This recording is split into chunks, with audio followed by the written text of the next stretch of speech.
And here we are, live and direct, finally back also on Facebook. I had been blocked, banned for a week. I have been a naughty boy. And of course, they blocked me. I don't want to say what they said, what they did. What did they do? No, I can't say it. It's pretty funny though, but one day I might say it. Okay. Facebook, YouTube on Arlesule, the Leo Zagami Show official channel. Then we have also the Zagaman, new channel for the Leo Zagami Show. Please subscribe to the new channels. As you know, we are constantly blocked or we are totally removed from YouTube and have to create new channels. So please keep on subscribing to the new ones. The Leo Zagami Show with Leo and Christy Zagami. Today we have also a couple of guests. It's going to be a great show. Let's kick off. Here we are. The information warfare of the Zagami family here online with the Leo Zagami Show. And of course, the most unusual geopolitical analysis to date with a touch of humor and, of course, a focus on the current events. And today we have the opportunity of having a dear friend of mine, Brian Vecchio, who, of course, some of you have already seen with me in an interview, a great interview that was done by Age of Truth TV, an interview regarding, of course, the recent passing of our friend Jordan Maxwell. He was the caretaker of Jordan, and of course, he's now in charge of his legacy. So we will be also talking a little bit about that. But of course, the main guest of today, without taking anything from Brian, of course, is our friend Mark Malone, who is going to present this America 21st project to fight the Agenda 2021, Agenda 2030, basically the Great Reset, because that's what it is. It's the Great Reset organized by the New World Disorder. Leo Zagami, 6 minutes past the hour. This is, of course, the show that you need also to share with your friends so you can bypass a little bit the censorship. So please go on your social networks and share this video as soon as possible. We will be also taking phone calls in an hour from now. So if you have any questions for our guests, please prepare them in advance, and then you can call us in when we open the phone lines.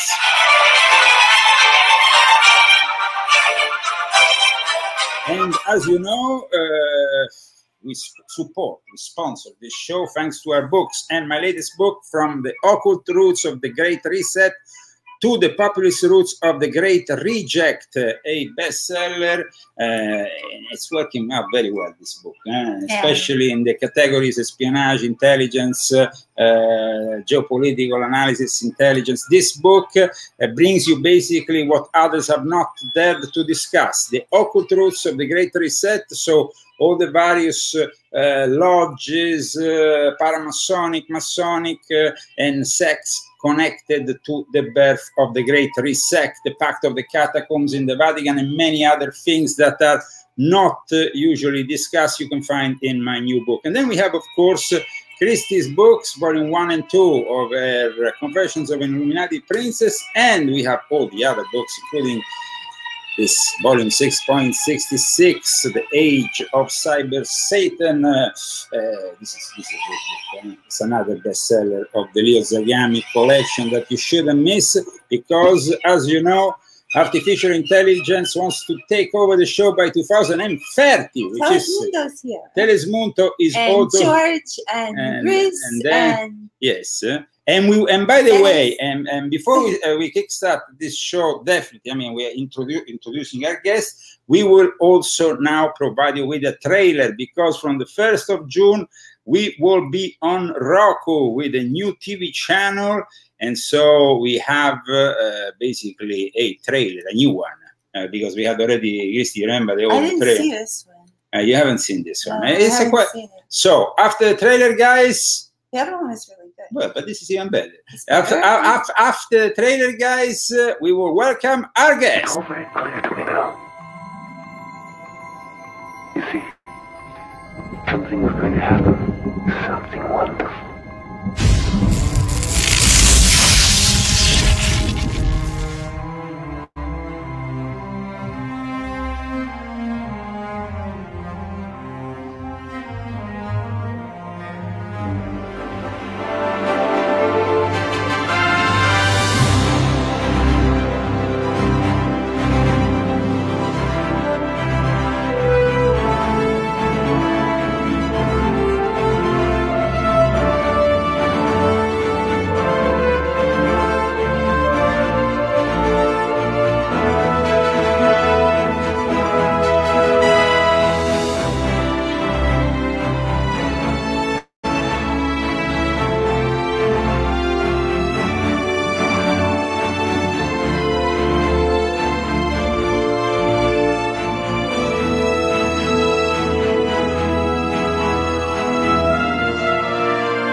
Something's going to happen.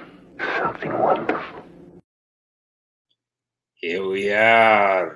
Here we are, finally, with our guest. Here we have Brian Vecchio, and here Mark Malone. Welcome, gentlemen, to the Leo Zagami show. Well, Mark Malone is British, originally British. Now he's being a naturalized American.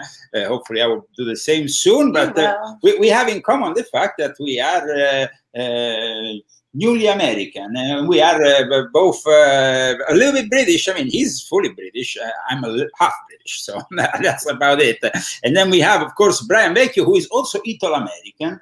So we have things in common. Yeah? And he reminds me of all the guys from Brooklyn. Yeah, he reminds me of all the guys from Brooklyn. Yeah. That's good. That's good. So I have here, first of all, the duty to introduce who are these, we have to introduce these gentlemen. We have to make them known to our audience. Now, let's start with Brian. Brian was the caretaker and is basically the co-founder with me and Jordan of this order, the Order of the New Dawn, this new project. Brian, will you present yourself to our audience? Just sum it up in a nutshell. Yeah, thank you for having me on, brother. Yeah, so, with Jordan, there's just so many moments and so many interesting things to mention. It's hard to sum it all up, but I would say for the order, that's one thing that we started to found together with Leo here. And hello, you can hear me? Yes, I can hear you loud and clear, bro. Okay, I'm sorry, it's cutting out on my end. Yeah, so with Jordan, the order, it was originally founded to really bring his followers and people together, a place to house his research society, and really everything seemed to be kind of segmented everywhere. We wanted to bring everything in one house with everybody, and in that process, getting to know everybody yourself.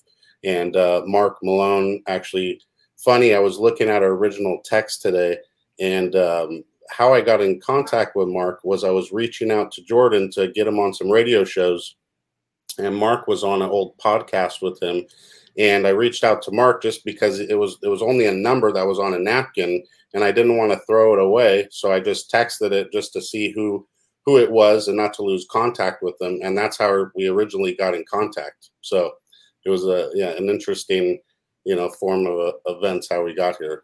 But yeah, and then God's synchronicity, basically. Yeah, it was really bizarre.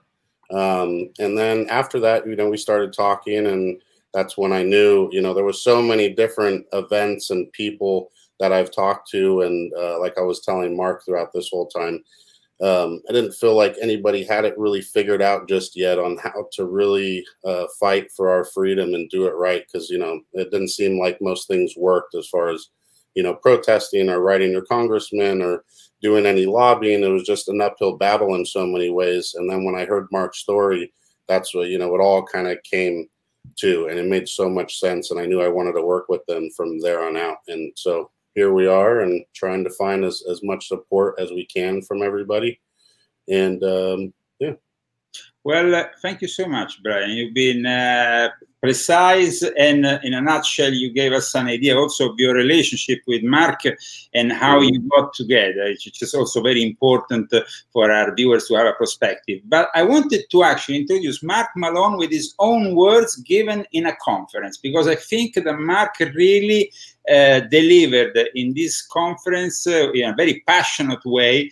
Also, his newly, how you say, the fact that he's a new American, but at the same time he's embracing America completely, and he's starting a new mission to save what's left of America.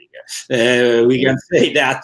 we can say that, Mark. Is that correct? Okay. That's right. Before we hear it directly from Mark, I would like to bring on this video from a conference in which he presented his America 21st project, and he did it in a beautiful way, and he actually managed to really explain passionately what's his mission.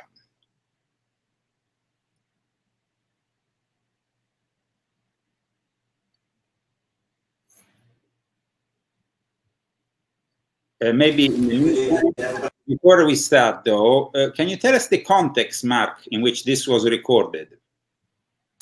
Yeah, sure. So this was a Republican Party event in the state of Montana. So actually the Republican Party themselves put on this talk for me to do to others in the party, as well as to much of the general public. It was 250 people actually turned out from the general public, as well as a state senator, as well as a few congressmen, a couple of city councils and legislators. So it's quite a big deal. I guess it's the first from our world in this world. Okay, so, let's project it to our audience, but thank you for letting us know what kind of environment you had it presented to. I'm going to get it out of the way. The voice is kind of breaking. I'm going to explain a little bit about the last week I've had, and then I'm going to talk about myself and what we're doing. So, my wife's from Minnesota originally. We moved to Sioux Falls about a week ago, and I got blasted with minus 19 degrees on the first day. Coming from Arizona as well, no less. So I have this inflammation problem, so I'm going to make some pretty rough noises, but do not worry, it's not contagious. Do not put me in a quarantine camp for COVID-19, please. Yeah, right. We are going to cover some of that stuff today. I'm going to explain a little bit about myself, obviously, and what I'm doing here. So I met my wife, Jillian, who I said is from Minnesota, in 2017. And we fell in love in 3 days, and then got engaged after 2 months and married after a year. I moved to America. Believe it or not, she was actually willing to move to England. But I decided to move to America, and after starting this work, now I know why. Because at the time, I didn't know why. I always loved America, of course, but I didn't really know why I needed to move. But I had this intuition that I had to move, that I had to come to America. Now I know that it was God bringing me here because I had a mission to do. Okay, I think that is the perfect introduction here. You had a mission. Mark, you are, of course, born in England, an English-born American, philosopher, entrepreneur, political activist, specialized on the science of social engineering, and founder of this America 21st project. You are basically a strategic analyst by trade and an academic. So welcome to the Leo Zagami Show, Mark, and please further introduce yourself to our audience. Thanks for inviting me on. You both are so well dressed. I can't believe just how well dressed you are. I warned you, though. I warned you. I warned you. I feel so underdressed. My suit is actually at the shop being tailored right now. So, and I have 2 babies. You look great. You look really American. I mean, you look like you have embraced completely the American way. Yeah, I've got an AR-15 in the car as well, just to really just drive that message home. So, yeah, so the America 21st Century, America 21 project is really about combating this issue of global governance. You know, most people, especially I'm sure all of your listeners, not only will they know about the New World Order, but if they've read your books, they'll probably know far more than most. So we understand that there's this concept, we understand that there's this agenda, but then what we have to figure out is how does that agenda practically play out? Like, how does that actually work, right? So there's your research and there's the work that Jordan has done, which is to understand the concept, which is to understand the motivations of why these people do what they do. What I've come in to try to do is then to say, okay, so if that is the motivation and that is the concept, how is this actually going to play out? Actually, in my latest book, which had the blessing of Jordan before, unfortunately, it's the last time I saw him was when I gave him this book, which I hope to also be able to send you soon. I created this concept of the Great Reject. The Great Reject, and I said anybody that has this kind of ideas, similar ideas, can be embraced in this Great Reject. And I think you are really doing that. So it's perfect. Please continue. Sure. Yeah. So I think that there's going to be a lot of room for a lot of different movements in a sense, right? So what I would foresee is not so much that one guy or one organization is going to get us over the finish line. Eventually it's going to be a collection of us coming together. What I wanted to do is figure out, like, what is the point that this New World Order is going to grab us, right? Like, if we think of it like pincer, where is it going to grab us and how can I stop that from happening? Well, it turns out that the Great Reset is ultimately just Agenda 21 and Agenda 2030. The way I figured this out back in the beginning of 2020 was the language, right? So when good old Klaus comes out and talks about stakeholder capitalism, turns out that stakeholder capitalism is in the Agenda 21 document. It's actually called corporate stakeholders. You know, obviously, that goes back to 1992. So you see the same language. He's talking about the same thing, right? So what I did then is figured, okay, we can't actually fight the Great Reset because the Great Reset is an idea. It's an ideology. It's primarily economic. So what the Great Reset essentially is look, we're going to transform the economy, as you mentioned before, digitalization, etc. And we'll talk about that. So there's not much that we can do about that at a local level. However, fortunately, the politics of the situation through Agenda 21 and primarily Agenda 2030 in the city, in everyone's city, mostly everyone's city, that is where the heart of the battle actually is. It's in your backyard. So what basically happens is that this Agenda 2030, it's the United Nations Treaty, comes down and it's implemented in law in your city. Not at DC, not at Westminster, but in your town. So now I will show you a video that was done a little over 10 days ago when, as you know, the World Economic Forum and the UN signed a partnership framework. We will discuss it because it's very important. Of course, this video is the confirmation of our worst fears that Klaus Schwab and the UN will officially team up to downgrade our civil liberties to nothing and to basically take over this planet to transform it in a technological hellhole in the hands of the artificial intelligence with all these smart cities and so on. Now, the Great Reject is about also surviving all this. And of course, you are doing is still relying on politics. Do you feel like there is a margin to rely on politics when everybody who goes to Washington becomes corrupted after a couple of years? That's the beauty of the American Constitution, that we don't actually rely on Washington. So the Bill of Rights basically works that Congress makes no laws that breaks the Bill of Rights, right? So in this case, freedom of speech, freedom to bear arms, right of private property, right of privacy. The 10th Amendment of the Bill of Rights says that what is not passed by Congress is given to the states and the people. So this is very important for us to understand. If I thought this had to be changed in DC, there's no way that I'd be doing this for the reasons you just said. DC can't be changed. No president, no administration is going to be able to come in and clean that up. But that isn't the battle. The battle is actually in your state and in your city. So then we have a very, very different fight then, very different political game. Because then what we're looking at is states actually leaving, right? In this sense, Brexit is a perfect template for us. We don't have the fighting of the EU. We just leave the EU, right? You can't change the EU. EU can't be changed. So you just reject it. You just eject from it. So that's exactly what we're trying to do here, but it's all at the state level. So it really has nothing to do with DC. In a sense, we're both rejecting globalism and DC at the same time by basically saying, hey, look, we're in control of our own affairs per the founding document of this country. We're going to control our own affairs from now. We're out. And that's basically it. Now let's see this opening of Klaus Schwab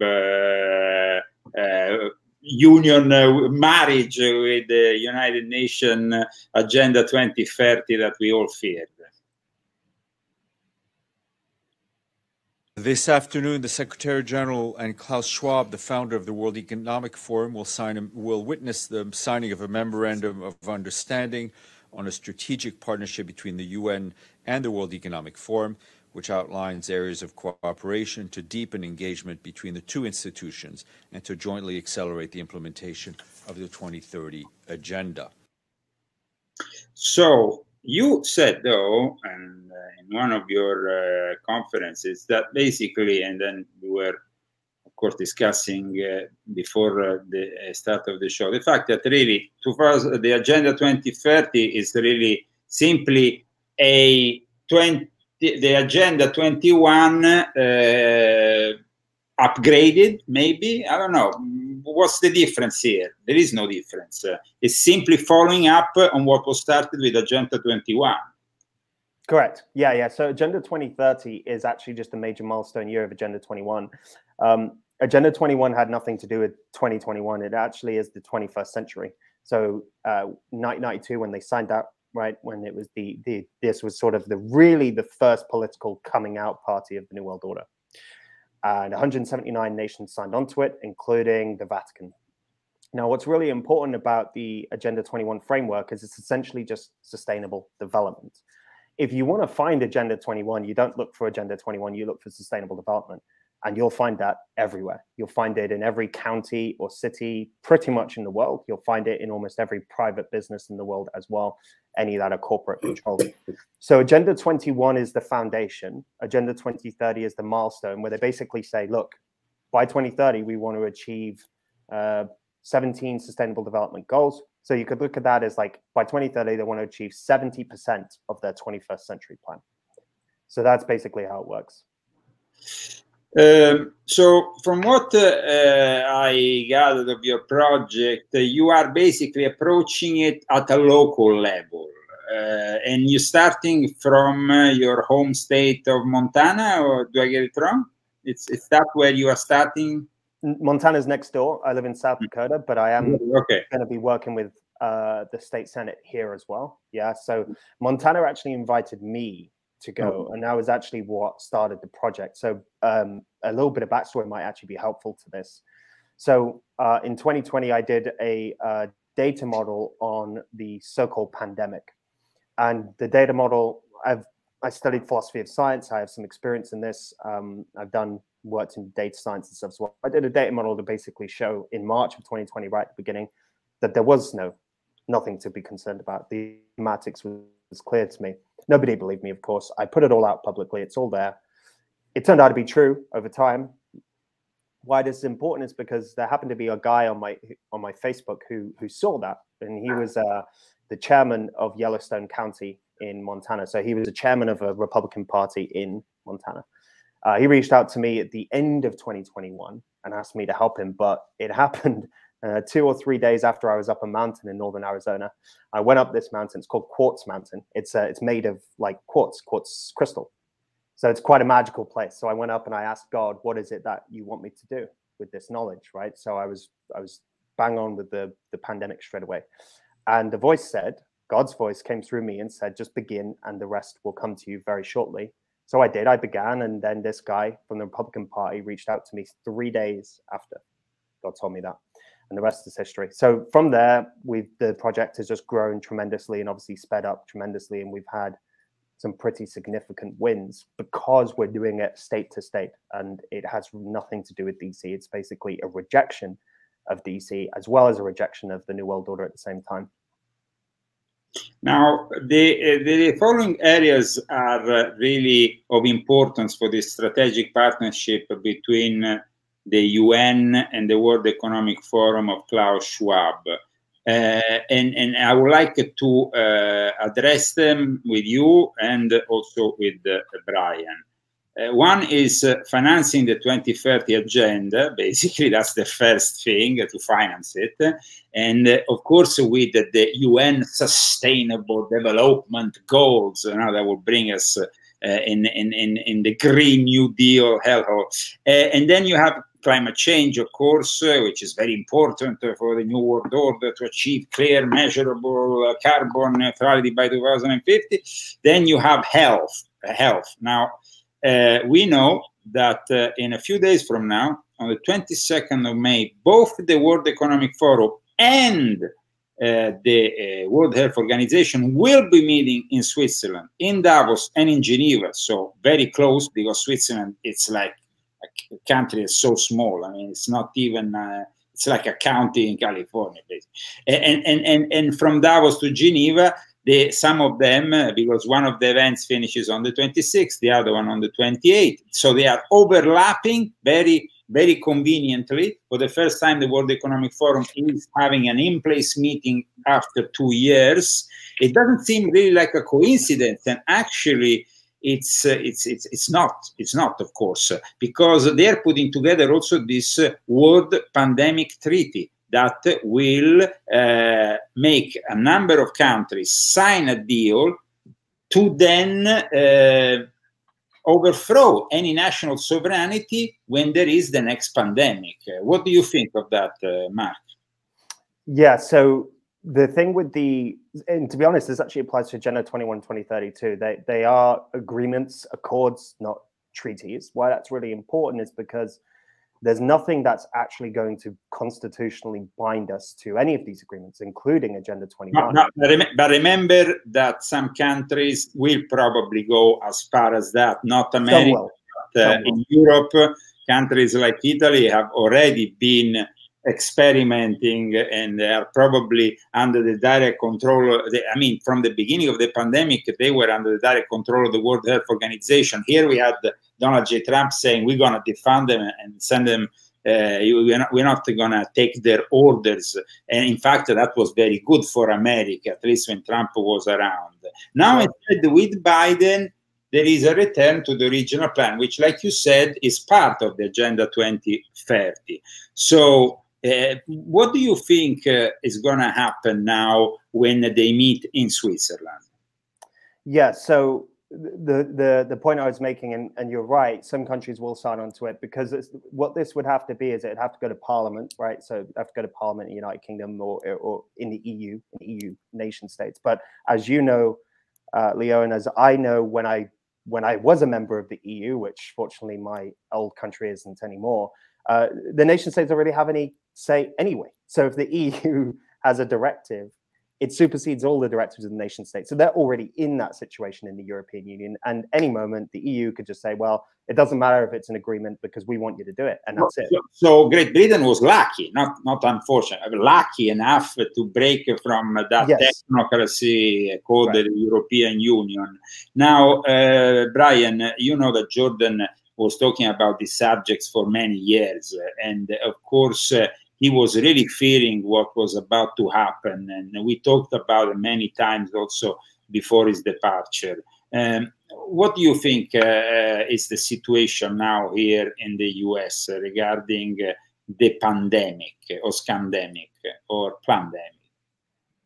Well, thank God, like Mark was saying, we still have a country of laws. And, you know, for instance, when Biden was trying to shove it down our throats on, you know, mandatory vaccines, and they started with, you know, large companies and then tried to bring it down, it was struck down in court. And hopefully, as long as we still have, you know, true Americans here that want to, you know, withhold the Constitution or uphold the Constitution, I don't think we would ever really have a problem, with the WHO. They can sign all types of deals that they like. I think they're just throwing stuff at the wall to see what will stick and trying to, cause more confusion, more things to fight about. But in reality, the practical nature of it, it's not going to be implemented because it can't. It's just illegal. Now, you told me, Brian, that at a local level, they are kind of like infiltrating, every single town, major town or state to then eventually implement their infamous agenda. And like how they were able to get away with it is because they didn't have like a national campaign like most companies do, and especially on this scale. Mark was pulling up a number that was around like $120 trillion that they had to put together for the world to implement this throughout the world. And so you can imagine if you have that type of budget and influence and you didn't hear a peep from anybody in this country really, because I didn't until I met Mark. And that's what surprised me. And still to this day, I still talk to people within our community that normally most of us have our ear to the ground with what's happening as far as corruption. And no one's talking about this, that every single city across the United States has already been implemented into this little, and it's not the treaty, but did you say that it's an accord, right? Is the proper terminology for it, Mark? Yeah, although the difference with the pandemic treaty and Agenda 2030 is it has actually been implemented in local law. So now that is law, right? Because they've actually implemented it at, say, Los Angeles City Hall. Mm-hmm. So now that is Los Angeles City Hall law by 2030. All carbon dioxide production will end, which means cars, factories, farms. Yeah. Yeah, and the reason why this clicked for me so much too is being in the cannabis industry. That was my profession for 20 years. We did lots of campaigns that asserted our state's rights to kind of get away from the federal government on them not feeling that there's a medical value to marijuana when we're clearly seeing people, live longer and happier, and it's a natural thing. So I wanted to kind of take that spirit of that into this grassroots campaign of going, city by city, state by state, and, slowly by slowly, those dominoes will start falling because they'll start to see the negative side effects of what this globalization has done. And, with the federal government, our representatives are really not representing us anymore. Now, Mark, the fourth point of this agreement, let's say cooperation between the UN and the World Economic Forum is about digital cooperation, because it's all about the fourth industrial revolution, which in my book I call the Fourth Reich, because basically it comes from the Third Reich and it's kind of like just a natural evolution. Klaus Schwab father used to work for the third, is creating the fourth. And it's like the digital cooperation they're talking about is about digital governance and digital inclusiveness. Now, what's going to happen to us if we decide to not be digitally included in anything and simply live our life old school? Inclusiveness is funny, isn't it? They always use the best sounding words. So in the New Testament, Corinthians 11, the Apostle Paul talks about how Lucifer appears as an angel of light, right? And the reason that Lucifer appears as an angel of light is because it's always the nice sounding thing that is the worst sounding thing, right? So inclusiveness is a good example of Lucifer as appearing as an angel of light, because who doesn't want to be inclusive, right? Who doesn't want to include people? I don't want to see people excluded. But of course, what the inclusiveness means is through environmental social governance, right? Through BlackRock and Vanguard's ESG, which is the credit system that we're talking about, that underlies this digital currency system. It means that if you and me and Brian start a company, and this is already happening now, by the way, 2030, it's going to get, of course, a whole lot more totalitarian, but this happens now. If us three as white, straight men started a company, they could pull our funding, or they could stop us from legally being able to operate because one of us isn't gay, one of us isn't black, right? Or whatever thing that they want to use. So they might boot Brian out because we won't get funding with three of us. Sorry, Brian, I don't know why we're booting you out. Maybe we'll boot me out. I don't know, whatever. We're going to boot someone out because we can't get the money anymore, we can't get the ability to operate as a business. So that's what this inclusiveness thing means. Basically means is that we're going to hammer the native men of the population the most, in this case, in Western countries, mostly the white men, because they are the biggest obstacle, because they're the big number. It's very straightforward. It's just basic strategy, right? Like, people often get emotional about this point, but I'm like, they would, if it was Japan, it wouldn't be the white man that they're attacking. It would be the Japanese man, right? But it's basic strategy that you attack the majority number of a host population, any population. So inclusiveness is about that. And ultimately, the digitization just basically means, through this social credit system, through things like ESG, that if you don't operate, you don't obey, then they'll cut you off. And that applies even more so to sustainability than it does to inclusiveness. And that's why they are promoting so aggressively the digital currency. Now, we have to understand that this digital currency they are planning is not really a crypto kind of situation where you can detach from it and become anonymous in keeping it, and in it's more difficult to track these days a Bitcoin, though it's becoming increasingly easy, unfortunately, for the powers that control the system. But they are about to implement something in Old England, and I'm going to show you a video that comes directly from the Bank of England. They're about to invest a lot of money in a controlled digital currency issued directly by the Bank of England. But the same is going to happen, of course, also here in America and in many other countries. So let's see this small clip about it. Today, I'm proud to say that under the UK's presidency, the group of the world's 7 most advanced economies, the G7, is launching a set of public policy principles for retail central bank digital currencies, CBDCs. Central bank digital currencies could be a digital version of money, a bit like a digital banknote that could be used alongside physical notes and coins. Unlike most of the digital money people use daily today, it would be issued directly by a central bank, like the Bank of England in the UK.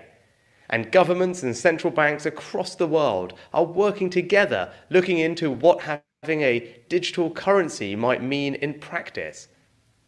This includes issues that people care about, such as ensuring users' money would be safe and secure, that it could work with other ways to pay, would be energy efficient and available to everyone. A potential CBDC could offer businesses and consumers new ways to pay in the future. It's all part of the wider story of digital innovation that has delivered benefits to millions around the world and in the UK. The decision on whether to launch a central bank digital currency is for each country to make, and no G7 jurisdiction has yet made that choice. These decisions raise important questions about the reshaping of our economy, financial systems, and the way in which people interact with money and payments. That's why working together and careful evaluation with our international partners is essential. In the UK, earlier this year, I announced a new joint task force between the Treasury and the Bank of England to look into a potential CBDC as a complement to cash and bank deposits. We're also hearing from firms, technology experts and others. Under the leadership of the UK, this report today will help support and inform exploration of CBDCs in the G7 and beyond. With these principles, the G7 is leading an important step change in the global policy conversation. The report covers a range of important matters, such as financial stability, cyber resilience, energy efficiency, privacy, inclusion, and tackling illicit finance. These factors should all be considered when designing and potentially delivering a CBDC that would be fit for the future. Our shared objective is to ensure that CBDCs will be grounded in long-standing commitments to transparency, the rule of law, and sound economic governance. The G7 will continue its work in this important area, working with others to enhance understanding and use of these principles. We're excited to be taking a leading role with G7 members in publishing this exploratory work. Of course, they're taking a leading role. The Bank of England is the one that, with Isaac Newton, created even the gold standard at the beginning, you know, Mark. And now they're launching the digital standard. So what's happening here? Because everything he said is actually not true, because privacy is out of the window with this kind of currency. And inclusiveness is because they are kind of fomenting, even the World Economic Forum, this idea that we need to reach the poor people in some remote corner of Africa with a banking system that costs nothing. But please, Mark. Yeah. But with the British guy, it sounds less threatening. So, well, you know, it's funny you say that, because there have been marketing studies they did in America where they found that the most trusted voice was a male British voice. And you know, funny enough, well, let me let you talk, Mark. Come on. You know what's funny though is that the least trusted voice was a female British voice. Isn't that interesting? Really? So why this is very important what he did, and it actually relates, Leo, to the point you made before, because I hyper focused on the inclusivity, but there was a more important word you said there, which he said. Economic governance. The word being governance is the most important thing, and that's why this is saving America from global governance and not government, because that is ultimately what we're actually looking at. So why that's important when it comes to CBDCs, right, is that governance means that BlackRock and Vanguard or your bank can determine the law based on the economy, not the government. And you know, people might say, well, that's okay, I hate the government. So do we all. But there's a big difference. You, as a citizen, have a stake in the government. You do not have a stake in BlackRock. You do not have a stake in Vanguard. You do not have a stake in the World Economic Forum or in the Bank of England or the Federal Reserve. So why this is important is because basically it privatizes the economy. And again, that might be good if the corporate conglomerates weren't satanic scumbags, but they are. So what that means is that then you don't even have a stake in the economy anymore. They control it, and they can shut it off whenever you do something uninclusive, right? So it's the beginning of the social credit system. This is actually very important to understand. That's why I was talking about BlackRock's ESG, which is something that we're targeting right now at the state level, by the way. We're working to ban that social credit system altogether, which I think we're going to be successful with by January of next year. And why that's important is because without the social credit system, the CBDCs themselves kind of fall flat, right? In a sense, it's PayPal right now, or it is using online banking right now. But with the social credit system, with this environmental social governance protocol, it means that if you do not have enough Black friends, if you have the wrong religion, if you have the wrong sexuality, if you live in the wrong area, if you live in an area that voted Trump, pick any problem. There's 100, there's a billion of them. Whatever the problem is, then you can be cut off, right? You can't be cut off from cash, but you can be cut off from essential well, currency. I mean, me and my wife got cut off of 6 PayPal accounts, and now we no longer use PayPal. In fact, our viewers can no longer reach through PayPal. They do it either with cashapp if they're in the United States or Great Britain, or GoFundMe or Fundly. At the moment, GoFundMe still keeps us on board. But definitely, we've been removed simply because of what we are saying on our shows. I mean, and we don't reach millions, but yet, even reaching a few thousand, it seems like for them, it's a big deal. They don't like us. But that gave us also an idea of the fact that suddenly you can't use any longer something that, you know, it should be like a common use. PayPal should be just simply open to everybody. Instead, no, it's judged by the color of the skin, your politics, and everything else. So it's really incredible also this new thing about the digitalization of the currency, because I mean, they can literally switch off your wallet at a distance and your money evaporates out in thin air, just like that. It's not, I repeat, it's not like crypto in the traditional sense. They're gonna be identifying you, no? Is that the case, Mark? 100%. Yeah, absolutely. And it will be linked to this social credit system that people like us have been talking about for years, right? Well, and in Italy, look what they did. The Italian city, of course, because I escaped this hellhole, which was Italy. Me and my wife got persecuted and lived really the persecution long before the pandemic in Italy, because Italy is a country completely controlled by the technocracy, and of course the Vatican, which is, let's say, on top of this pyramid of the New World Order, and is based in Italy.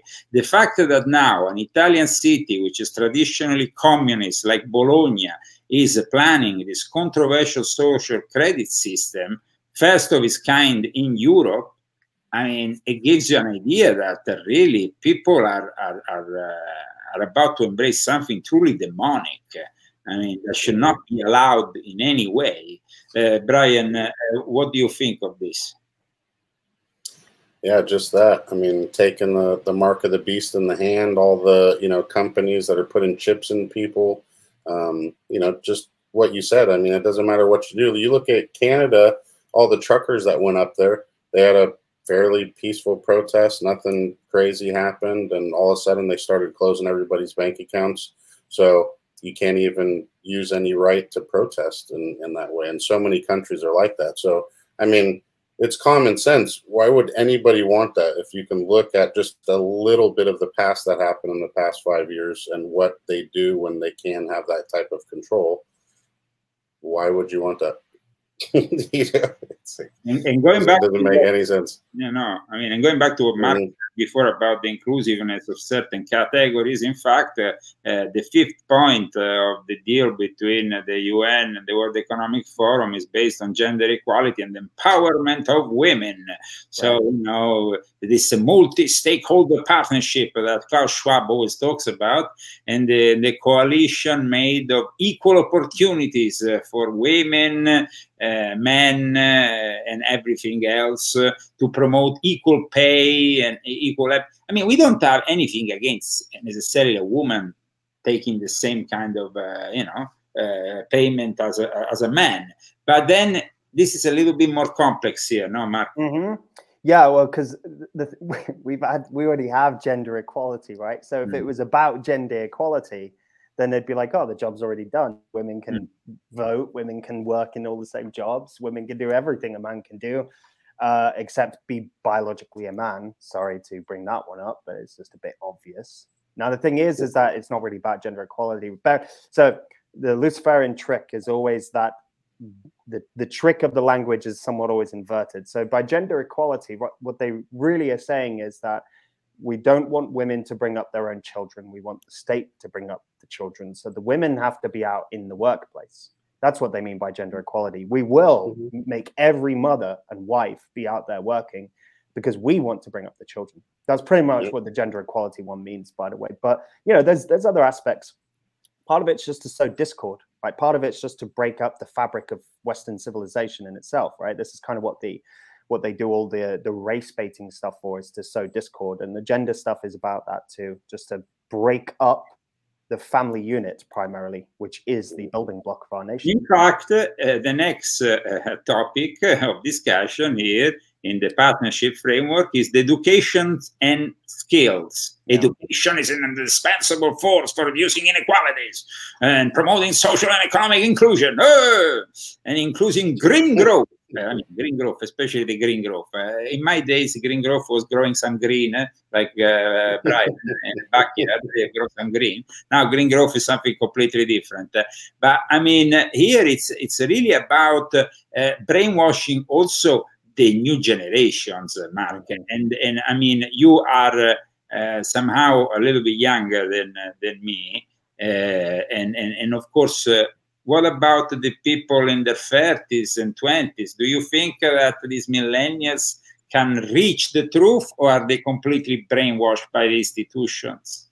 That, of course, you know, the academia, it's all about nowadays the wokeness. Yeah, it's tough. You know, the thing is that each generation that's younger, it kind of gets worse. Like millennials, it's bad. With the Gen Z, which are like 10 years younger, it's even worse. Even more woke, because bearing in mind that the 21-year-olds now, those that are just going to the bar for the first time now, were born into a world of social media, and were born into a world of much of the political correctness. Whereas even me, as someone in his early 30s, remembers life before social media. I remember like before the internet, before social media, before political correctness had any real power. So I think with every generation, there's going to be certain problems. With millennials, a lot of it's going to fall on that generation because a lot of them are the men in their 30s and early 40s now.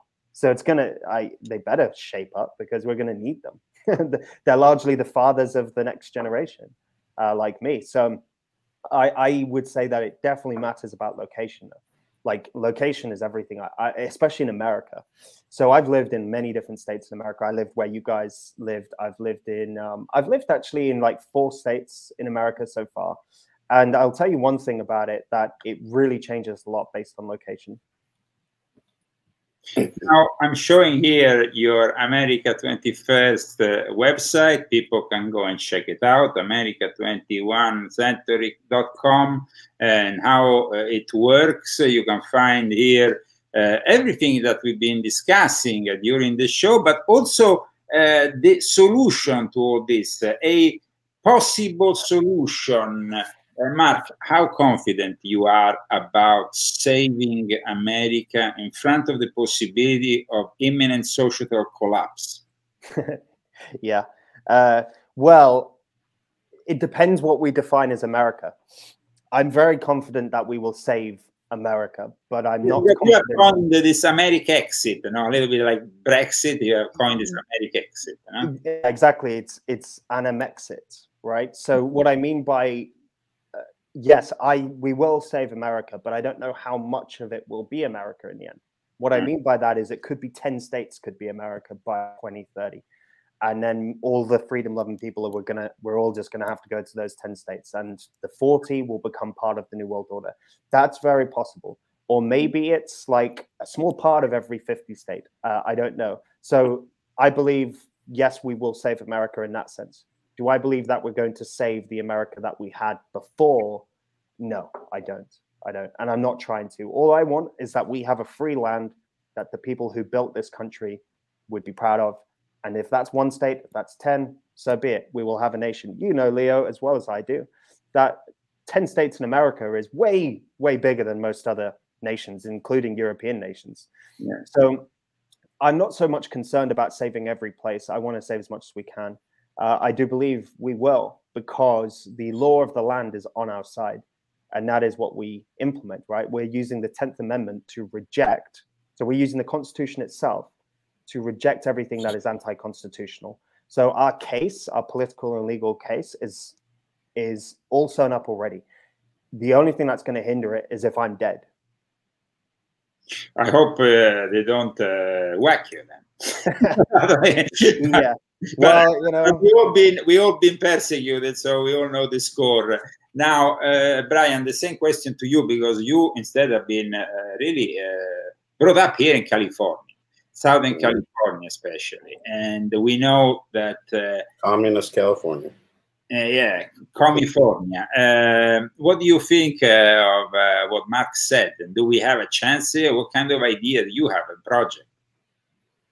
Yeah, I mean, I relate to what he says in the sense that I don't think that we're going to save everything of America what it was before, just because how many people are brainwashed and sold out and corrupted, you know, on so many levels of our government. And so it's going to be a massive uphill battle until people, you know, like, unfortunately, I always say, you know, the saying history repeats itself. And the reason why it does is because people get a little bit lazy, and then things start to get worse again, and then until it hits rock bottom, and then people start to go, oh my God, what happened? And then it's a little late to react, and then so there's going to be massive damage done when that happens. And so yeah, we're just gonna, hopefully it's not too much damage, but yeah, it's gonna be rough. It's gonna be a rough time. Mark, yeah. You think that's the case, huh? Yeah, like, I'm not going to lie, we're going to lose a lot. Now, I am hopeful that we will see in this mission because it's God's will. But we're going to lose a lot along the way, a lot. We're going to lose a lot of people. We're going to lose a lot of things that we used to love. We're going to lose, I wouldn't be surprised if we lose 1 billion people in this decade. largely due to the injections, largely due to the mass poverty that they've implemented, lots of reasons. We're going to lose a lot. We're going to lose a lot of things that we used to love. I used to love going to music concerts. I used to love playing shows. We're going to lose a lot of those things. We're going to lose a lot of things that were attached to that system. But what we will gain on the other side is true freedom in a way that people like us have never experienced in our lifetime, in a way that is truly separate from that octopus of global control, in a way that we have truly embraced our sovereignty. We control our land, we control our food, we control our water, we control our energy, and we control what we build. That is what we will get on the other side. And we control the money that we eventually spend for some taxes, because here money is getting poured into a war that nobody really wants. With Nancy Pelosi, now we're gonna have to show you. I'm sorry, but we have to see the gospel according to Nancy Pelosi, because when you show the gospel according to Nancy Pelosi, you understand really where we are here in America. So prepare yourself, guys, because this is a moment. I know people, they really hate Nancy Pelosi. They would like not to see her during her shows. She's a pretty disturbing subject, but she's the worst that California offers to the world, and also Italo-American on top of that, mafioso, by the way. Impact that it is having on food for the world.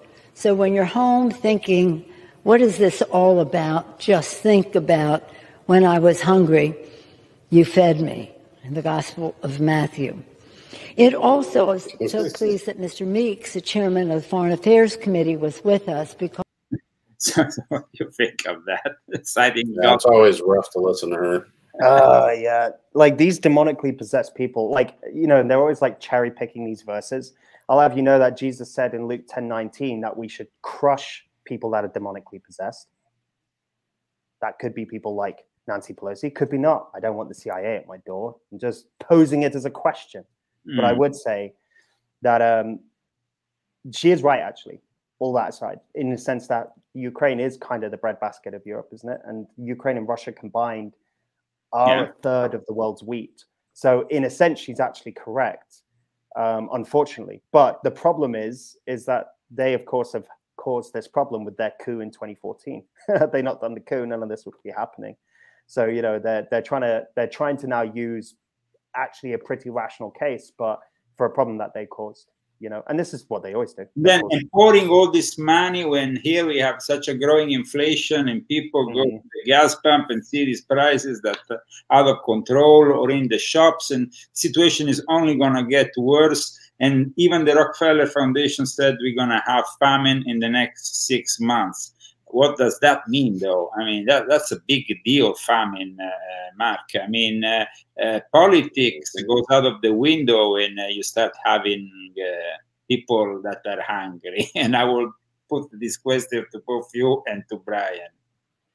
Yeah, I don't see it getting to that point here in that way. Like, if we could think of it like maybe Europe. It's up in Europe.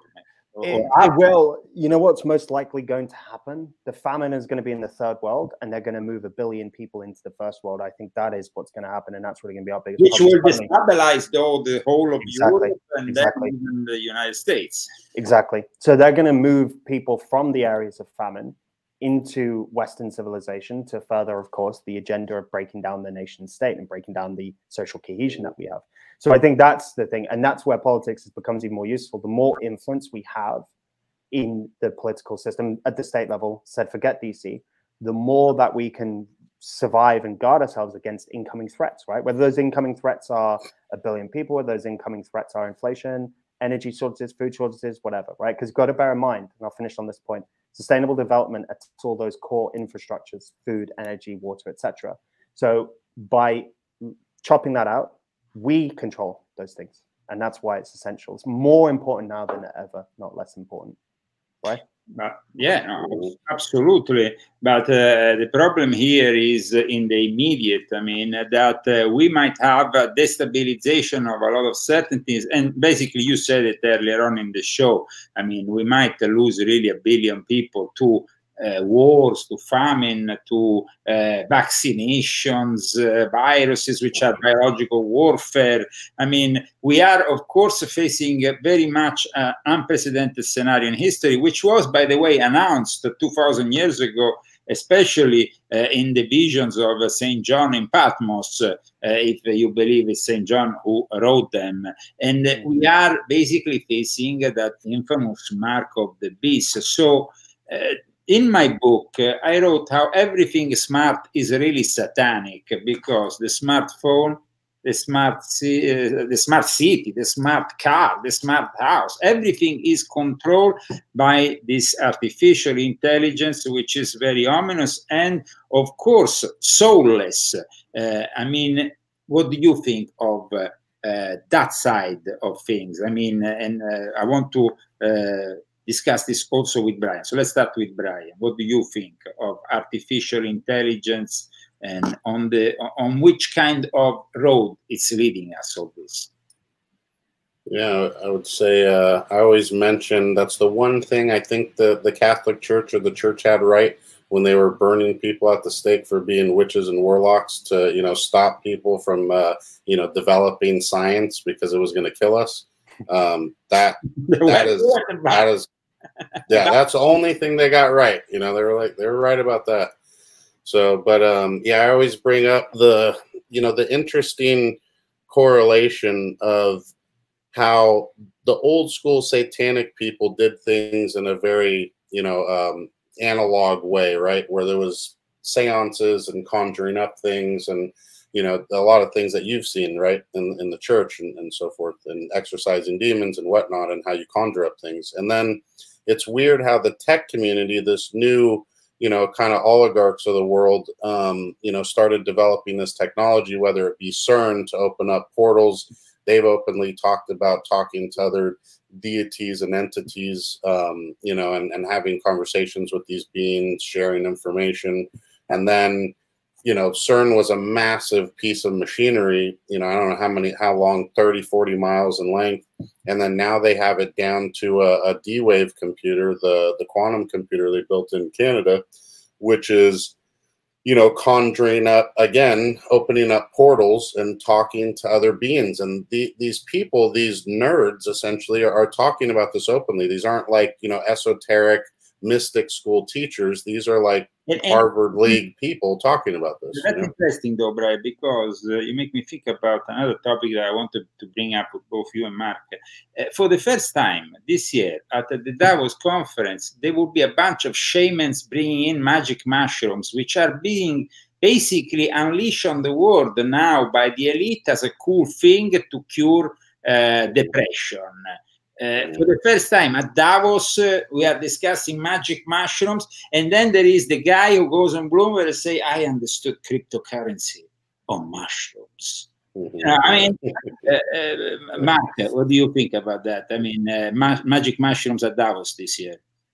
Yeah, I've noticed this trend for some years now that the World Economic Forum types are promoting the gurus of India, the psilocybin treatment, all of the stuff you would hear on Joe Rogan, is essentially what you would hear at Davos now. And it's all about breaking down order, structure. Well, I mean, Joe Rogan definitely has done his fair share of damage by promoting ayahuasca and opening portals to the unknown for people who don't have really the understanding. Because the problem here is that when you open those doors to the unknown, either you do it, like Brian said, using quantum computers, or either you're doing with a ritual, but you are opening yourself to forces that sometimes you can't control. And 100%. Yeah, and you know, I don't know if you've ever spoken to him, but if one of the greatest podcasts I ever heard was a man called Jerry Mazinski, and he was a psychotherapist at the Arizona State Psychiatric Hospital. And he found that schizophrenics and those that had did meth, drugs, highly psychoactive drugs, were demonically possessed. He was a psychotherapist. He came to this conclusion through investigation. But he's a very interesting guy. His name's Jerry Mazinski. So he said that certain drugs open up a portal to demons coming in. And he actually found that the Psalms cured schizophrenia. That is one of the subjects that I included in my book, where I discuss exorcism and also the reform the Catholic Church did in 1999. This book I wanted to really concentrate very much on the fact that even with technology you can get possessed, and people don't realize that it is actually a portal, and that was particularly open during the time of the pandemic, you know, Brian, because a lot of people were locked into their houses in front of these computers, and then getting into things that at times, you know, might be dangerous. And so we had a lot of cases of possession. And now the Catholic Church has confirmed that during the pandemic, the possession cases have increased. Yeah, and, you know, I mean, the churches and the military bases are strategically, you know, put on these ley line energy centers of the world to either, you know, emit certain frequencies or to observe them and see how people are responding to things. You know, are they angry? Are they sad? Are they ready to revolt? You know, that's how they know how to pull things back and move. And there is, of course, a psychological operation that has led a lot of people to believe in insane conspiracy theories like the ones promoted by QAnon. I'm sorry to say here, well, maybe these people who have followed QAnon, but unfortunately QAnon was hijacked by a military intelligence operation, which then led a lot of people astray on the 6th of January, and we see then what has happened. Now, Matt, what do you think about that? Yeah, I've been saying since day one that QAnon was an obvious psyop, and the reason it was so, you know, people call everyone controlled opposition. Everyone's controlled opposition, but the way to find out if something's controlled opposition is very simple. It's a very simple formula. Does it take you to the same direction that the enemy is taking you to? And if the answer is yes, then it's controlled opposition, right? If the answer is no, then it isn't. Whether the person's wrong or not is different. What QAnon did, right? What's that position? To not do anything. Basically, do nothing. Trust the plan. Wait. Or push people like gullible people like the shaman, the horned shaman, inside a situation which ruined his life. Basically, the guy was going around UFO conferences around Southern California. People knew him and told me the guy was a really peaceful individual, a bit eccentric, goes to contact in the desert, to other places. But then, you know, now he's going to be in jail for a very long time. And he really thought he was part of an intelligence operation. He even said in front of the cameras the day before he was arrested. What do you think? Yeah, you know, I agree. Yeah, I think that it was obviously a setup, January 6th in particular, right? And I think the purpose, there are a bunch of different reasons for it, right? But I think the primary purpose was just to drive this idea that American conservative Christian men are terrorists now, and it's set up this idea, right? So now the biggest stumbling block to the New World Order are terrorists, and we can persecute them as terrorists as if they're Muslims after 9/11, right? Oh, and I just wanted to mention something that I didn't mention before about the psilocybin and the drugs and the possession that you're talking about. There is a very grounded reason that they do these things too. And the very grounded reason is about destroying social cohesion and structure and order, right? In this case, it's about breaking down people's boundaries. If you break down people's boundaries, they're much, much easier to manipulate when they're malleable, right? So if you've taken a bunch of drugs, you're much, much easier to manipulate. You're not sober mind, you're not of clear thinking. And now you start to accept all these very Aquarian sounding ideas like open one world systems. Like we don't need any borders or nations, right? Like I've taken some ayahuasca. And now I believe, hey, we're all one, right? We don't need any boundaries. We don't need any systems in place, even though most of the world doesn't agree that I should have the right to bear arms, by the way. But we won't talk about that sort of thing. The important thing is that we're all just one. And it breaks down social cohesion and boundaries, basically. It's why I'm about to show you guys a video that's going to shock you. It lasts only 3 minutes, but you're going to be both shocked.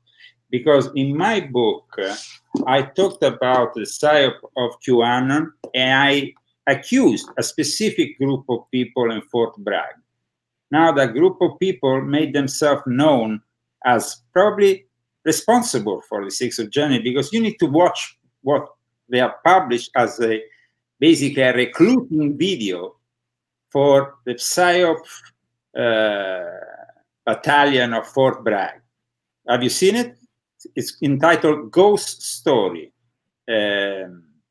Ghost in the Machine, sorry.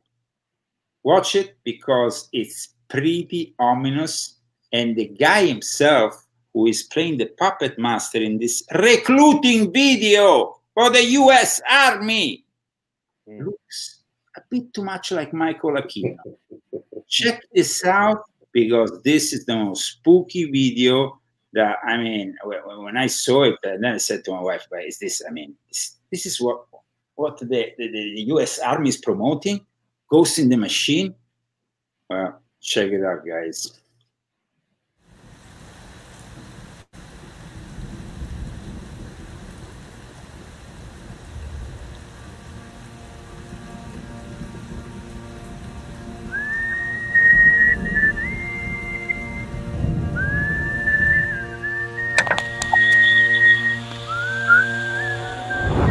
As the world watches and listens in horror, the peaceful pro-democracy demonstration in China comes to a violent and bloody end. Mr. Gorbachev, tear down this wall.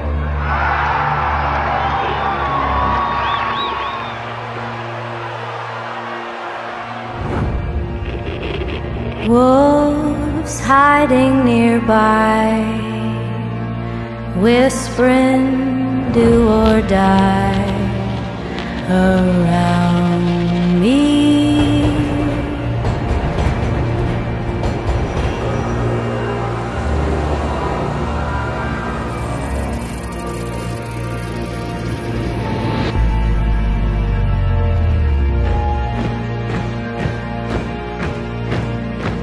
You say your last good night while I get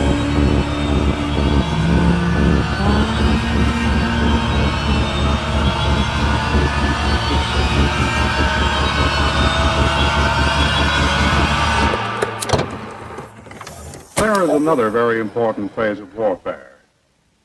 It has as its target not the body, but the mind of the enemy.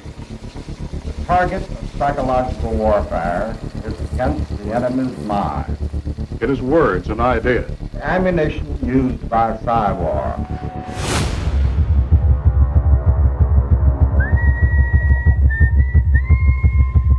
Its mission is to influence the thoughts of the enemy soldier, and at the same time is expected and encouraged to study foreign languages and the social sciences such as history, economics, and sociology. He must have a broad and sympathetic understanding of all phases of human experience. gripping at my skin, the walls of night closing. But the use of this force as an integral part of combat has now taken on new form. As I wait to say my last goodbye.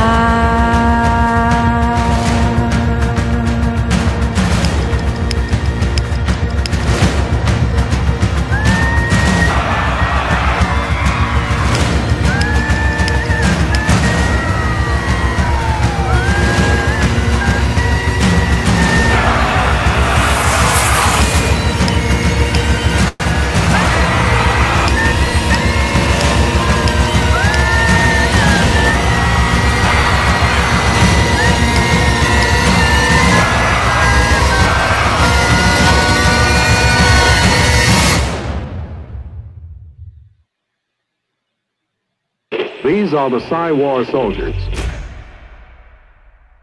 Verbum vincet. The word wins. Mark, first of all, let's hear it from you. Your take on it.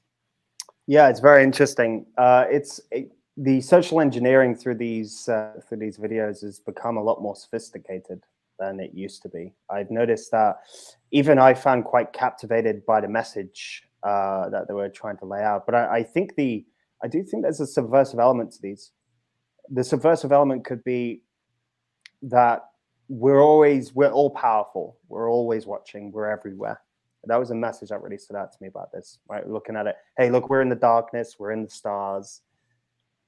They're playing God. They always do this. They're not in the darkness and in the stars. Most of them are not capable of being the things, but they need us. They need you to believe that that's what they are. So you believe that they're all powerful. but they are finally coming out in the open about what they are doing and who they are. And like I said, I accused openly the Fourth Psychological Operational Group Airborne of being behind QAnon. Now it's out in the open, and I hope that people start to understand that this is a very serious thing, because apart from controlling what you think, because that's what they're doing here, Brian, they want to also silence us with the Ministry of Truth, and they want to make it impossible for people like us to deliver this kind of show. What did you think about this video and about the creation of the Ministry of Truth by Joe Biden, Brian? Yeah, just what Mark said, it was captivating, you know, and when you, on that level of psychological warfare and where they're at in the, you know, culmination of, you know, human knowledge, of knowing the human psyche, how the human being works, and they got it down to a science. And, you know, George Orwell said it best back in the day, where he said, at some point in the future, men's ambition will be nothing but just conquering.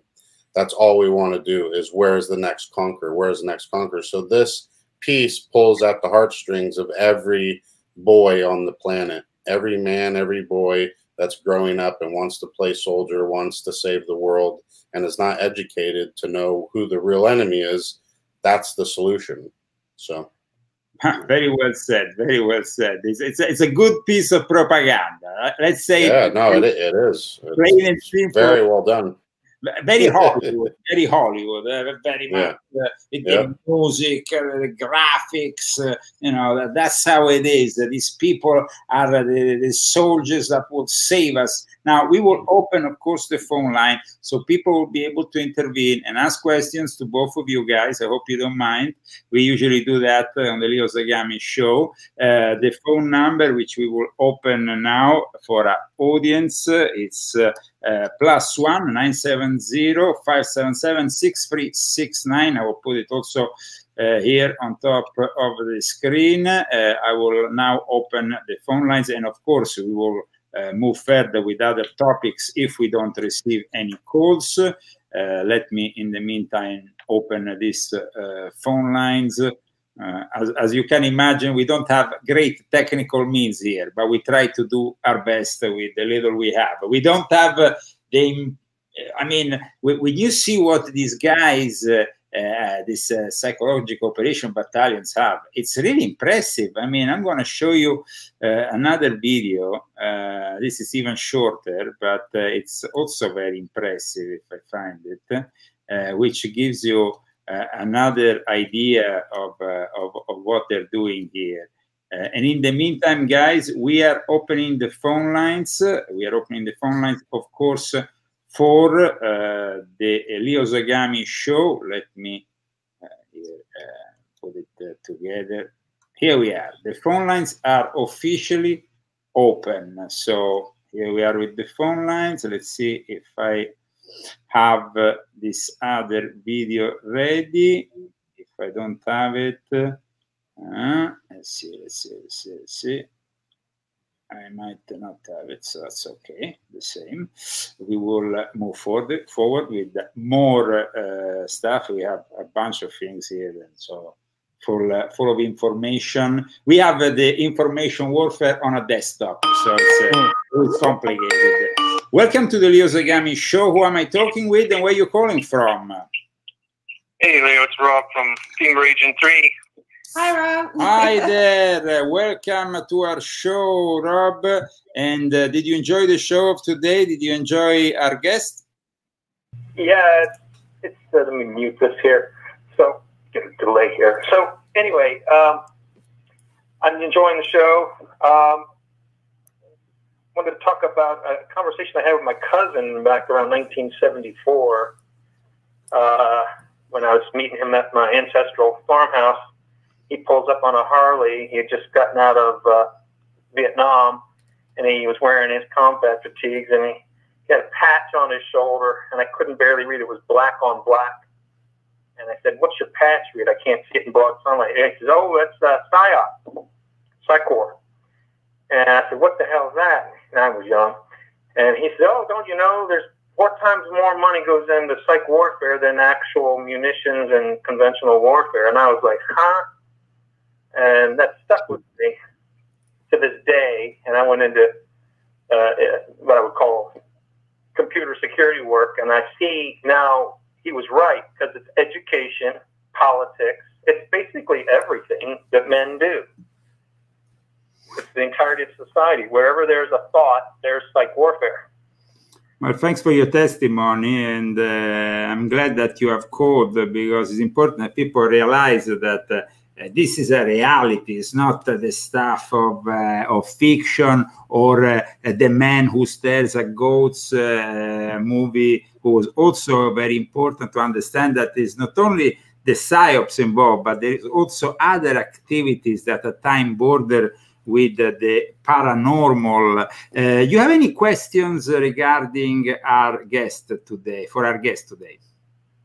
Well, where do they think that, what I just said, if we're talking about education, this is pervasive, when we've got online media, where do they, he talked about going from the state to evolving at a more grassroots level. I would 100% agree.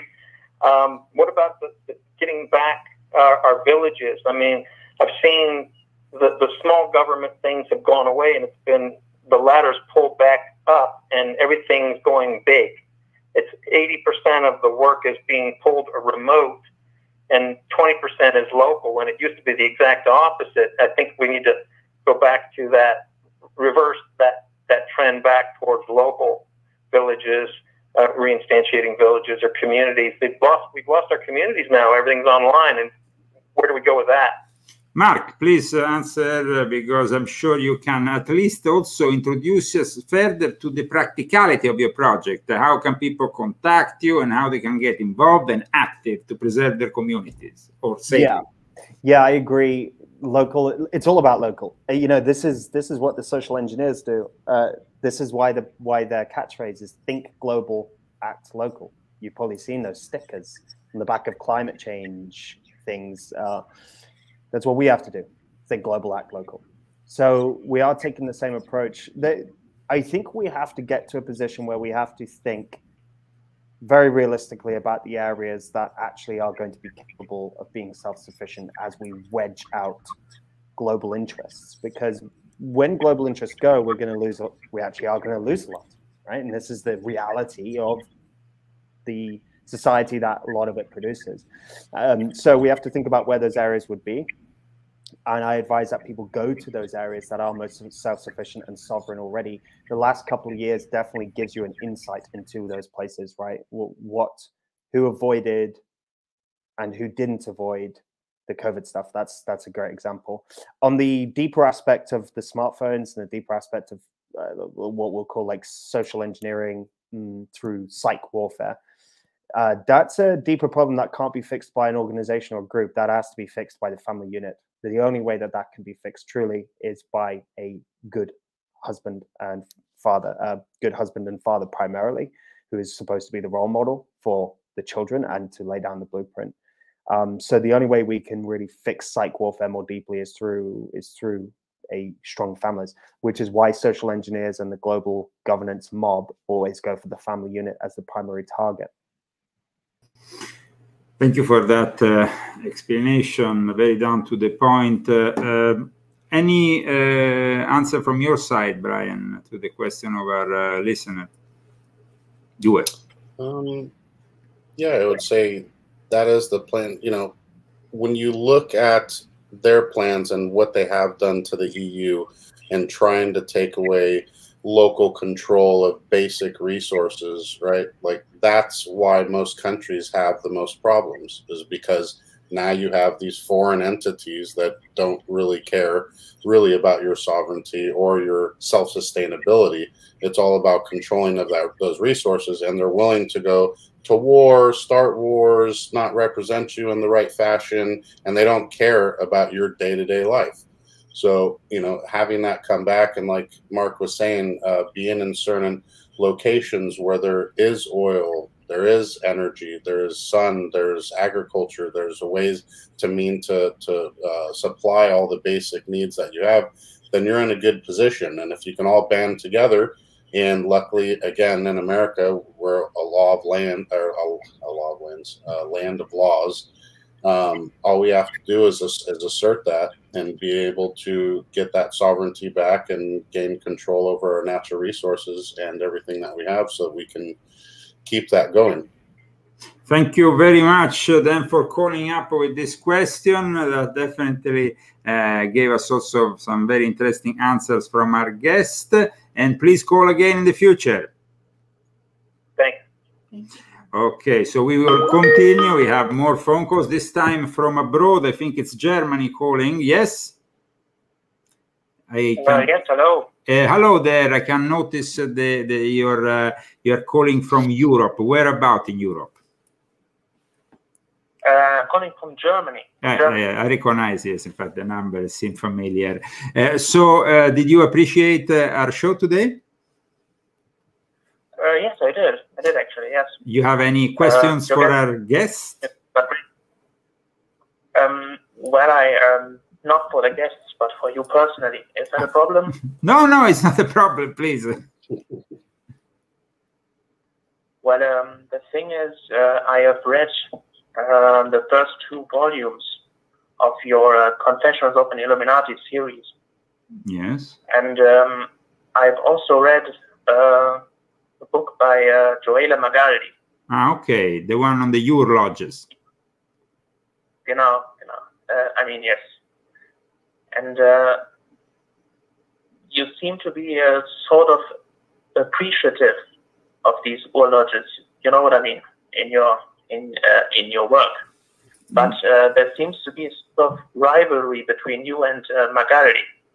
So what is your actual take on these Ur lodges? I mean, sure. You say, for example, that yeah, I will in a nutshell explain to our viewers who don't know what we are talking about, because otherwise here it's like we're talking Arab, and I think even Brian or Mark will watch. What are we talking here about? Now, there is being talk about the transnational lodges. Of course, Magaldi is very much on the progressive side of things. You see, he marries into a Grand Orient of France kind of atheist communist mode, which is antithetic to everything I stand for.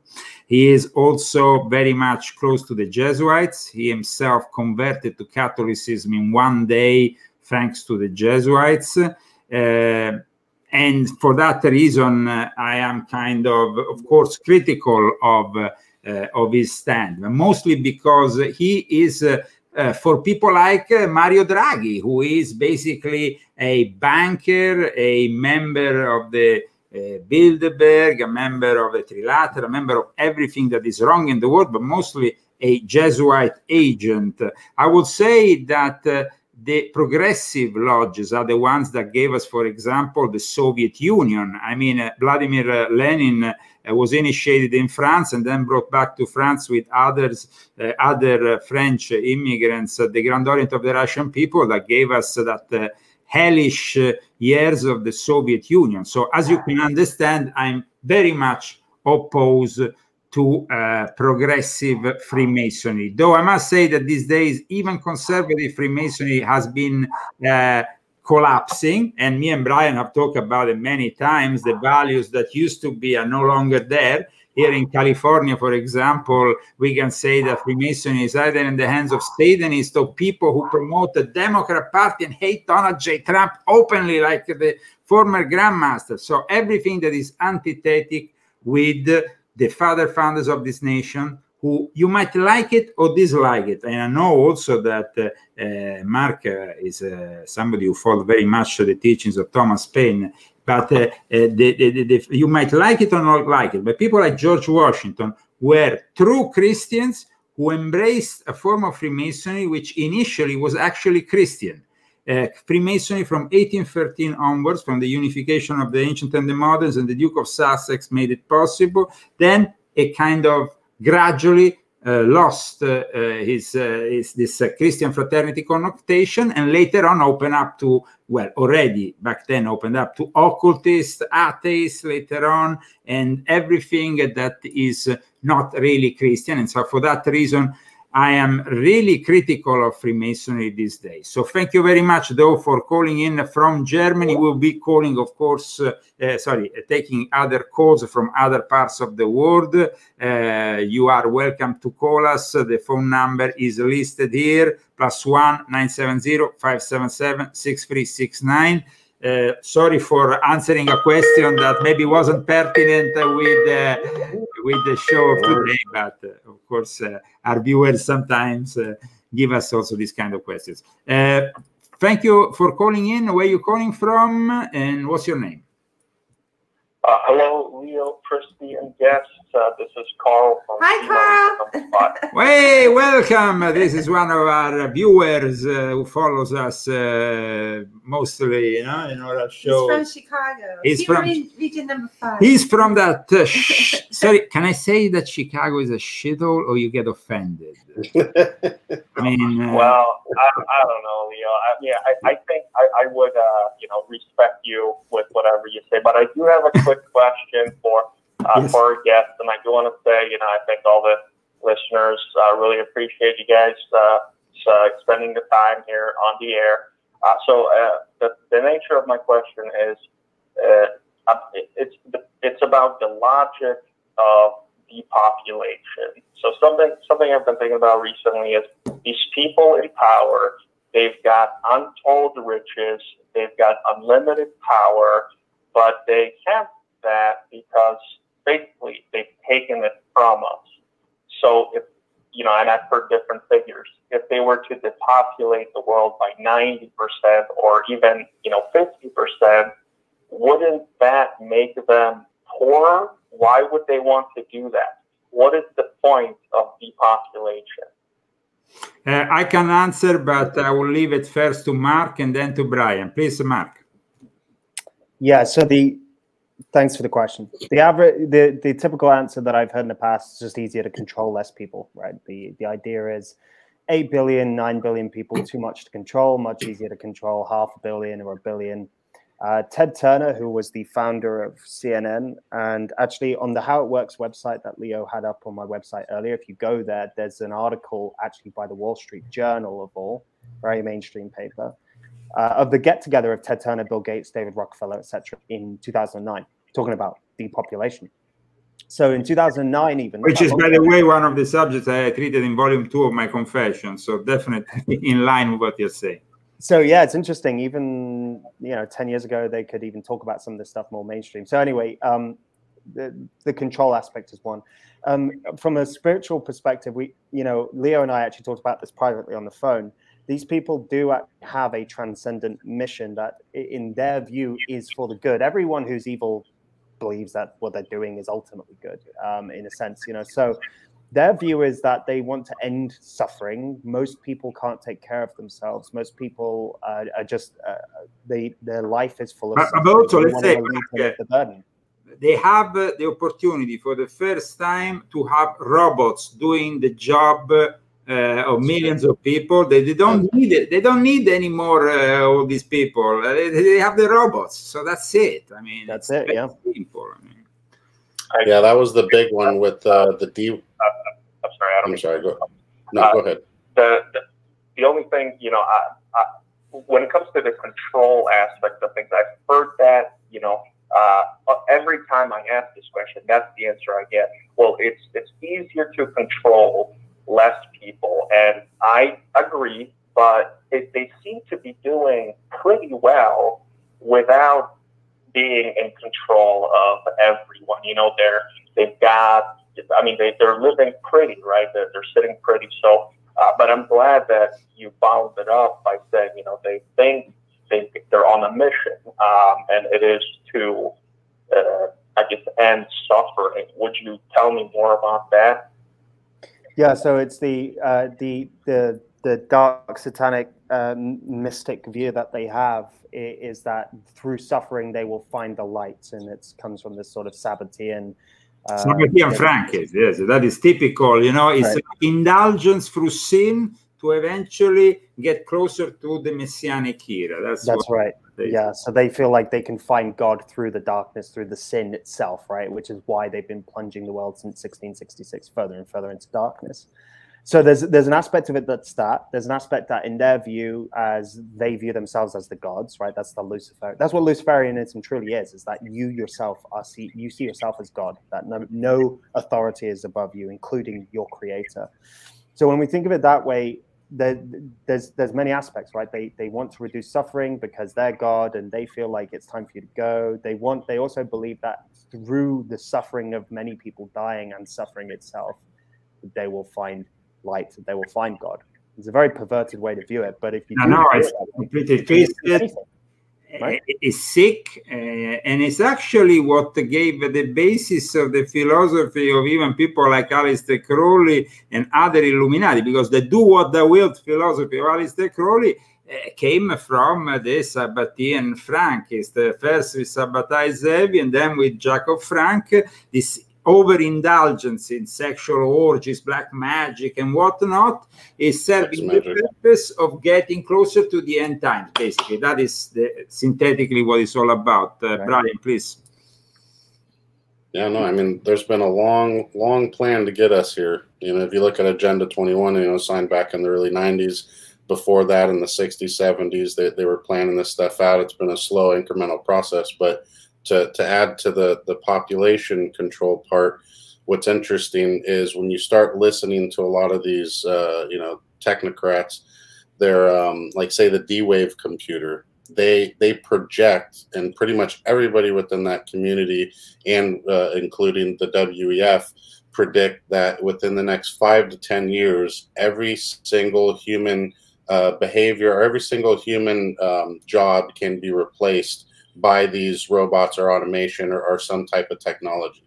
And so they're banking on that. They know that, and that's why, you know, now people can go. And oddly, just a little bit ago, me and Mark were talking about this. I was trying to figure it out, but we have a good acquaintance and friend of ours that used to come to the house, and Leo, you met him one time. I don't want to mention his name because I don't know if you feel comfortable or not, but he's a very reputable person, you know, was seriously involved in overthrowing countries at one point. He was a finance guy helping with the Rothschilds and all these people. And he mentioned that the Rothschilds were against Klaus Schwab and what they were doing in depopulation. And so the only explanation that I can see, he said a few things, but it didn't really make sense to me. But for instance, what our caller was talking about was having less people is less money, right? And especially if you're in the analog world of cash and the Federal Reserve banking notes and how they make money, the more people that's there paid into the system through taxes and all that stuff raises more money. And it would make sense why they're kind of against what's going on right now. And Mark had his own views on that about 2016. I guess there was a split in between these families, if you want to call them that. And so, thank you for that answer. You have any other questions? Yeah, but just one follow-up and then I'm done. So it seems like it's a lot of work to create a digital currency to replace workers with robots, to create mass migrations and other stuff. What's in it for that? You know, maybe you've already answered this question, but I just want to, you know, reiterate what's in it. Please, Mark, do it with your great British accent.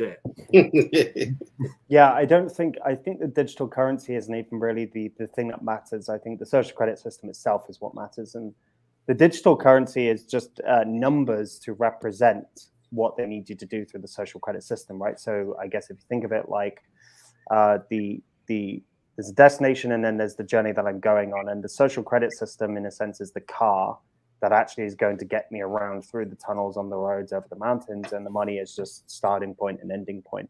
What I mean is that ultimately the digital currency is just because if they can't punish you if you have cash through the social credit system. But it's all about the social credit system. That's what matters. And that in its foundational step is called ESG, rolling out through BlackRock, World Economic Forum right now. Thank you for your answer, Mark. And now we're going to be taking another caller. Thank you also to the caller, of course. And we will be taking one last call before, of course, farewell. And we had a great show today. I must say that it's a pleasure to have both of these gentlemen on board for giving us also some hope that something is being done. So first of all, before we answer to the next call, Mark, how can people find you and get really involved? Yeah, go to our website, America21century.com, America21century.com. You can also find me and you can also find Brian on social media, but the website is where all the important work is. Perfect. That's a good thing. That at least we know where to find you. We know that you are working hard, and you said that you have also politicians that start to getting close to this idea of a problem with global governance since the beginning of the pandemic. Do you think there will be more of them? Yes, there will be, just out of pure survival, right? As the situation gets worse, there will be more politicians, and the Republican Party mostly, obviously. There'll be maybe a couple of Democrats, but unfortunately mostly not. So, but even the Republicans, they're still a minority, but there's a good amount. So, yeah. Here we have another caller. Okay, where are you calling from and what's your name? Welcome to the Leo Zagami Show. Hello? It's baby Vegas, Vegas, Vegas. This is Scotty in Vegas. Oh, Scotty in Vegas. Hello. What's your question today for our guest? And did you like our show today? Well, the last week or two I've been traveling, so I haven't got a chance to see it, but I just came up to the room and I put you on, and here you are. So, as usual, I didn't get to see the show. Okay. So you arrived late. Now, today with this gentleman, we've been discussing, of course, a way of fighting Agenda 2030 and the Great Reset. So, you have any questions regarding that? No, I know how to beat it, but no one seems to be listening. So what's your solution to the problem? Let's listen to what one of our viewers has as a possible solution here. Okay, well, first of all, I'm traveling, so I will be going to see somebody who I know from my father's time, if we discussed that the first time we called. And the second thing I want to tell you is, what do your these two guys know about anarchy? Anarchy. Why you are touching on the subject of anarchy? Because we are not anarchists. Well, no, because I'll get into it. I'll show you what it is. Anarchy is not what people think it is. It's not lawlessness. All anarchy is, all it is no authority. When this gentleman from Britain, when I tuned in, was talking about Luciferian, has no one above them, not even God. Well, I don't believe that the devil controls or God controls anything. I think we as individuals do. So if he's considering... Well, I mean, you have, let's say, a different perspective. Let me explain. I can explain it. If you let me talk, I can explain it to you. There's no authority above you or any human being other than what we as individuals give them. Okay, can I interrupt you a second here? Because I'll explain it to you. I'll explain it to you. It's very simple. No, but I would like to have. I would like to have an answer from Mark regarding this statement, because of course Mark. Well, I haven't even told you what it was, how to fix the problem, and you're already interrupting me. But listen, my friend, I need to conduct a show here, and we need to be substantially practical on the how you say, on the fast pace of the show. So okay, so please finish up with your question. So at least, but in a minute, not 10. We don't have 10 minutes. You want me to finish? Yes, but you have 1 minute. Okay, the simple solution is all this is going to pan out the way it's supposed to. We're not going to stop it. Okay, that's what I want to tell you. It's not going to be stopped. But as individuals, we have the authority to choose our own destiny. We have the authority as our own individuals, not God, not Lucifer, or ourselves, to choose our own destiny. Not God, not Lucifer. And the thing is going to pan out the way it was. Anarchy means total freedom. It doesn't mean any dictator, any ruler, or anything. As long as you have laws, you have lawlessness. You need to go back to natural law. Natural law. Okay, and that's not man's law. And that's not man's law.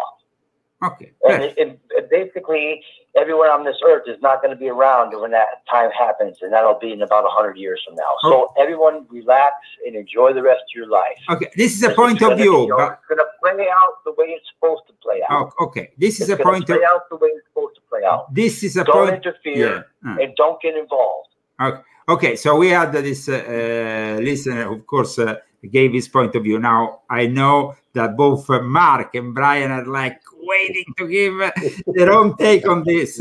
So I think he was taking a lot of mushrooms with those guys. Now he's connected. It's all I don't have much to say. I used to have that same point of view. I used to listen to the track. Mark Passio, all these utter garbage philosophies, utter garbage. I used to believe it too. I used to think who doesn't want to believe that they're their own God? It's very enticing. It's a very enticing idea. It's very much the product. Morality begins and ends with you. It's very enticing, isn't it? But logically think that through and think, where does that end? If I'm the beginning and the end of morality, then can I go kidnap that child down the road? And you say, oh, no, because it applies to her too. Okay, then let's go down in a different road. My son wanted to pick up some scissors the other day, my 2-year-old son. I had to force him not to pick up the scissors. Am I encroaching upon his sovereignty by forcing him not to pick up something dangerous? It's a logical garbage. Thanks for your time, but it's utter nonsense. Thank you, Mark, for your clarification. I liked it. Brian, I'm sure that you can also give us another dose of clarification. Go for it. No, I think Mark's explanation was perfect. That was a good analogy. I haven't heard that one before, but yeah, it makes there's so many ways to cut it. And but with those things, I think I'm finally at an age where I just don't have any time or energy for it, and don't, you know, like any naysayers, any negative stuff on when you're focused on your mission, and especially when you feel like, you know, there's affirmation after affirmation that you're doing the right thing, and then you're working for God in whatever way that is, that, you know, you kind of get tunnel vision.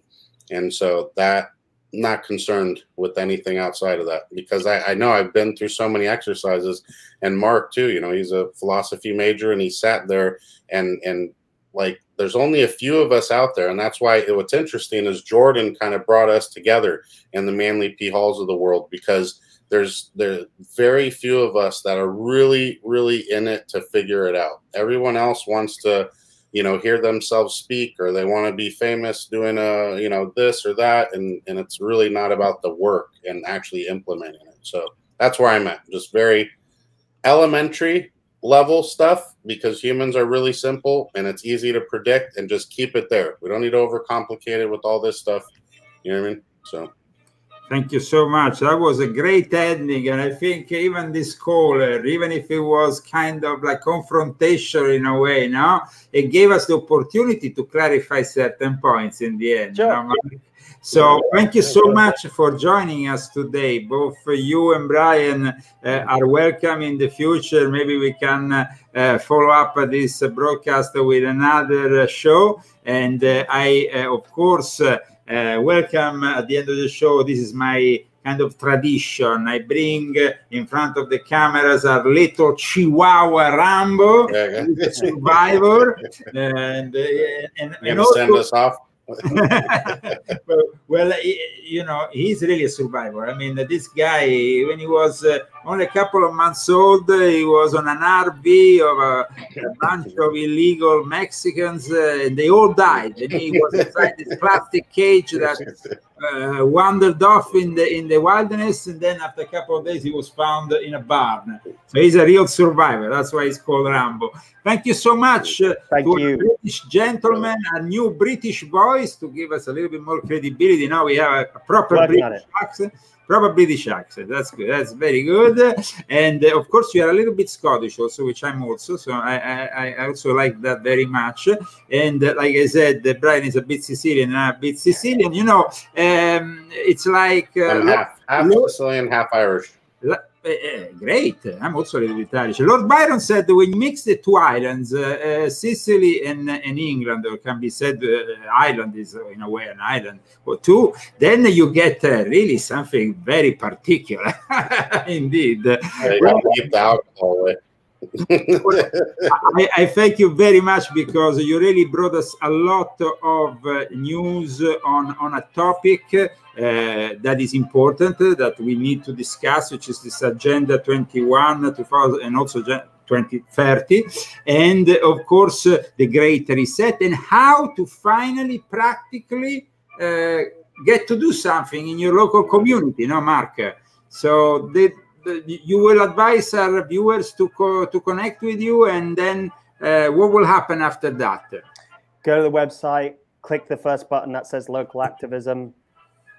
There you go. That's what you need. Local food, local friends, local supply, self-sufficiency, and use the template that I've given to reach out to your local representatives. Forget about American politics nationally. All that matters is where you live. So definitely this is welcome in our Great Reject, and we can all reject this Great Reset all together. Thank you very much to all our viewers today, the Leo Zagami Show with Leo and Christy Zagami, and even little Rambo at the end. That's it. And until Thursday, stay safe, guys. Here we are with the sound of the Leo Zagami Show. Thank you, brother. Mark. It is a momentum.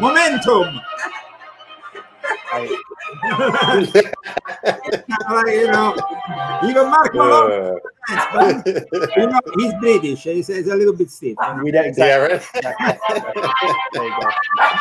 Take care, everybody. All the best. Bye, guys. Bye-bye. Bless you. Thank you, guys. Take care.